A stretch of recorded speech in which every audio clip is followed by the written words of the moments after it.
मयूर विहार में कभी यहाँ पर लोग रहा करते थे, मवेशियों के साथ यहाँ पर गाय भैंसें हुआ करती थी, लेकिन अभी इस वक्त आप देखेंगे तो ये मयूर विहार का जो यमुना एरिया है, यहाँ पर सिर्फ और सिर्फ आपको पानी नजर आएगा। ये सड़क हुआ करती थी, सड़क देखिए किस तरीके से यहाँ पर पानी में डूबी हुई नजर आएगी और सामने जहां तक आपकी नजर जाएगी पूरा का पूरा आपको सिर्फ और सिर्फ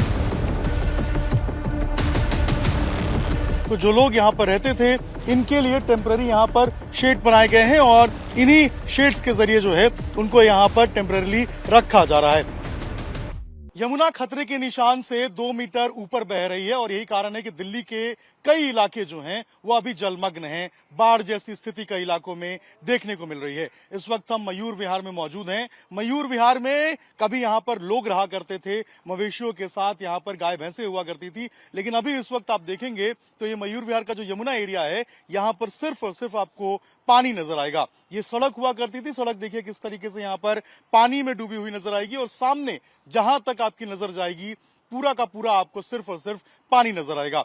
दिल्ली सरकार की नाव यहां पर नजर आएगी ताकि अगर कोई अंदर फंसा हो तो उसको वहां से रेस्क्यू करके यहां से निकाला जा सके। इसके अलावा अगर आप देखेंगे तो जो लोग यहां पर रहते थे इनके लिए टेम्पररी यहां पर शेड बनाए गए हैं और इन्हीं शेड्स के जरिए जो है उनको यहां पर टेम्पररी रखा जा रहा है। अब देखिए जो टेंट्स बनाए गए हैं इन्हीं टेंट्स में इनको टेम्पररी बेसिस पे रखने की कोशिश की जा रही है। जो मवेशी हैं, जो गाय भैंसे हैं, उनको भी यहाँ पर रखा जा रहा है। मेडिकल फैसिलिटी के साथ साथ जो तमाम सुविधाएं हैं ये देने की यहाँ पर टेम्पररी कोशिश की जा रही है। यमुना के जलस्तर में कब जो है वो घटोतरी होगी और कब ये पानी घटेगा, ये एक बड़ा सवाल लोगों के मन में है, क्योंकि लोगों ने अपना घर बार और अपनी चीजें सामान जो है वो छोड़कर वो यहाँ पर आकर रह रहे हैं। ऐसे में वापस अपने घरों तक कब पहुंचेंगे, ये लोगों के अंदर एक बड़ा सवाल है। लेकिन अगर आप पूरे इलाके को देखेंगे तो सिर्फ और सिर्फ आपको पानी नजर आएगा और ये पूरा का पूरा जो इलाका है ये आपको पानी से भरा हुआ नजर आएगा। यही कारण है कि लोग थोड़े परेशान भी हैं। दिल्ली के कई इलाके हैं, चाहे हम आईएसबीटी की बात करें, निगम बोध घाट की बात करें या फिर जो मजनूआ का टीला का इलाका है, वहां भी आपको बिल्कुल इसी तरीके से जो जलमग्न स्थिति है वो नजर आएगी और लोगों को जो परेशानी है वो इसके कारण हो रही है। आप देखना होगा कि आखिर ये पानी जो है वो कब घटेगा और लोगों को इससे राहत कब मिलेगी। यह परेशानी है, पानी जो है कम नहीं हो रहा है, खेती बाड़ी सब खत्म हो चुकी है। हर साल ये पानी आता है? नहीं, हर साल नहीं आया। सन 2013 में आया था, अब आया ये 25 में। पिछली यहीं रहते थे? हाँ, यहीं रहते हैं। अब कहाँ रहते हैं आप लोग?